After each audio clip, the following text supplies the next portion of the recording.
You know, when I get boxes from China, it always looks like dope. It looks like either dope or some explosive or something. But I think I know who this is from. It's definitely from China though. So the Comica personal audio equipment, that's the company. Comica, what is this? Oh, it's an audio mixer. Yes, this is what I want in my life. So I'm shooting with my A6300. Let me go grab my other camera, switch them out, and then we'll get back to this review. Okay, got the A6300 on deck. Now let's get this thing open. I'm excited about this. It's an audio mixer, so basically you can have, uh-oh, and I went deep. So basically you can have two audio sources and kind of mix it into one, I guess, or something like that. I forgot what this thing actually does, but we're gonna refigure it out together. So in the box we got some instructions, a little tab I cut off on accident, put that in the trash. Instructions, and then we have a coiled 3.5 millimeter to 3.5 millimeter. Okay, this looks like just a mic. Okay, and then we have an adapter. Okay, it's fantastic. You get the adapter to put this on top of your DSLR. Man, the packaging today is trolling me. So this is an adapter. This is an adapter for you to slide this into your hot shoe or cold shoe. Okay, then, oh, we got some troll poison. Hey, them trolls, they can have some snacks. Snacks for the trolls. Okay, so this is it, man. You got, 3 AAA batteries. That's what it takes. 3 AAA How do you get them out of there? I want to turn that up. Okay, so in this little drawer right here, you need you need 2 AAA batteries. You know what? I got some in my pocket. Seriously, who walks around with 2 AA batteries in their pocket? I got 2 AA batteries in my pocket. Okay, you might want to get you some rechargeables because you never know. Rechargeables always work better. So let's just put these in here. I cannot believe I still had these batteries in my pocket from earlier. So you slide that in there like that. How do you get it out? Okay, just stick your nail in there. Okay, so let's take a look around this thing. You got a line in, looks like a line in or mic, and it's 3 volts. Then you got an R for right, and then an L for left, and then I don't know, maybe I have no idea what that is. We'll have to figure that out. Then you got another line in for the mic. So I'm guessing this mic goes here, and that little port right there, and this mic goes in that port. And then you have for, okay, so you got a headphone output right there. And then, I don't know what this is. Man, this is so complicated. I'm gonna have to turn this camera off and figure this out. Okay. And then you got an L and an R right here and an on and off switch. Oh man, it's okay. Give me a moment. Let me figure out how to work this thing. Let's just do a quick setup kind of thing so I can show you how it looks on the camera and everything. So you can actually mount this on your camera on top. And then, if you got a mic, let me get my mic. So I got my Rode video mic here, and it can mount on the side here, or it can mount up here. Are you getting this? Oh, I slid it all the way through. Or here on the top. Oh, let me lock this down before I tear this whole thing up. Okay, so it can mount on the top or the side. So you got 2 sides and a top. So you can mount all kinds of stuff on here. So you can have a mic here, and maybe a light up here or something like that if you're doing some hardcore videoing. So let me get this thing set up, man. I want to do it right for you guys and give you a good demonstration of how this thing works. All right, guys, it is literally the next day. I finally took some time out to play around with this thing. This is more of a hands-on and unboxing type of video, but I might put some audio clips at the end of this thing if I can find time to work it in.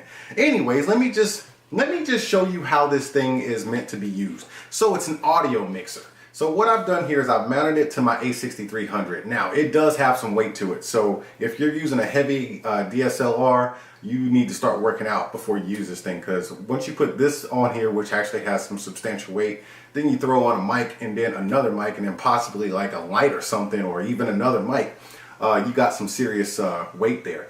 But it's a very useful tool. So let's take a look around again. So we got our battery compartment, and then we have our gains here, our left and right gains. And then we have an on switch, and then we have a mono and stereo switch right here. I'm in stereo right now because these are both stereo mics. So these switches up here in the front, we have our right line out, And then we have our left, is that left? Yeah, we have our left line out going to this mic right here. Now these switches right here, it says line, mic, and 3 volt. Line, mic, and 3 volt on that side respectively. So in the instructions it says if you are using a microphone that is powered by itself, like it has its own power source, you need to have it on mic. That way, I guess the power from this thing doesn't really interfere with the power from the mic itself. You'll probably end up experiencing some noise or something like that if you do that. So make sure you have it on mic. And then on this side, this is what we call a passive mic.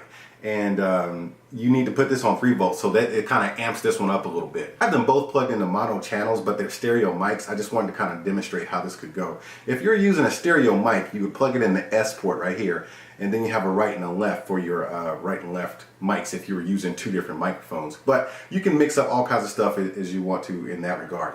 Now on the back with the gain, I will tell you that you can monitor.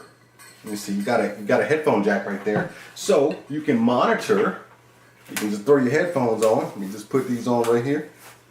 And you can plug this in the back and monitor just like that. So now most DSLRs, they have a headphone jack in them, but the A6300 and A6500, I believe they do not have headphone jacks. So this is a really convenient way for me to go ahead and, let me turn this on. This is a really convenient way for me to monitor my sound actively, or as I'm recording versus hearing it after fact, because that was one of the things I was really missing from this camera right here, was to be able to monitor on the go like that. So let me see, yeah, that one's on. Okay, so this mic is on. Yep. So I'm adjusting the gain right here, and then now I have to turn this mic on. This zoom right here, is it on? It's turning on. And yeah, it is amped up and it is loud. I don't have to turn, oh, that's a lot. That's a whole lot. Okay, let me turn that down a little bit. And that's pretty much how it's done. I've actually kind of rigged up my own little cable here. Most of the time your mics come with their own cable. This one does not. And once again, I've got it set up. You might not necessarily, this might not be the ideal setup for you. I actually have 2 stereo mics plugged into mono channels. What you would normally do is you would take, let me turn this off first. So what you would normally do is, if you have a stereo mic, is put it in stereo. And if you have a stereo mic, you're typically using one mic, I would suppose. And then from there, you run your line out to your recording device, which in my case is a camera. You can actually run this to a recorder such as this one, or as such as this one, but this one doubles as a mic too. And that's where that goes. Now, if you're running 2 mics, you got your left and right mono channels. Once again, you would plug them in the left and right ports right there, and then you can mix the gain. Like if you want more coming out of the right channel, you can just turn up the gain on this one or the gain on this one and kind of mix it there, and you can monitor it through the headphone jack. And then of course you're feeding it into your audio source, which in my case is a camera, or you could use a recorder such as this one. But I think it's a very useful device. I've actually wanted to monitor some of my sound on the go, so I might keep this with me handy. It's not necessarily a small device, so you know it's probably primarily for use in some type of studio environment or something like that. It's not really a super portable device. Well, I guess it could be compared to other things, but it is the size of a small mirrorless camera. So if you got room for that in your bag, go ahead and pack it in your camera bag. But look, I'm no audio expert or anything like that. I just wanted to show you this thing and show you how it works. I think it's a very useful tool. So if you got room in your bag for it, I say it is all right to get one. But before I get out of here, you go ahead and make sure you tap on that like button, smash on that subscribe button, and I'll see y'all at the next one. Okay, so quick audio test for you guys. Let's say if you're doing an interview or something, you want a left and a right channel. As you saw before, you do have a left and right input. So you can have your mics on the side and you can mix them as you wish and live monitor. That's what I'm doing right now. I'm actually live monitoring my voice from the camera that you cannot see. But the mic is here, as you can see that. Sorry about that if it irritated you. But I just wanted to kind of demonstrate the sound quality of this thing. I have this mic plugged into the stereo input. I'm monitoring from the back side of the Comica device. And then I have the line from the Comica device input into my camera. That is my recording source. So you can record it through an audio device or a camera if you have one that actually has an input for that. Anyways, this is your sound bite right here. This is raw and unedited audio, and there you have it.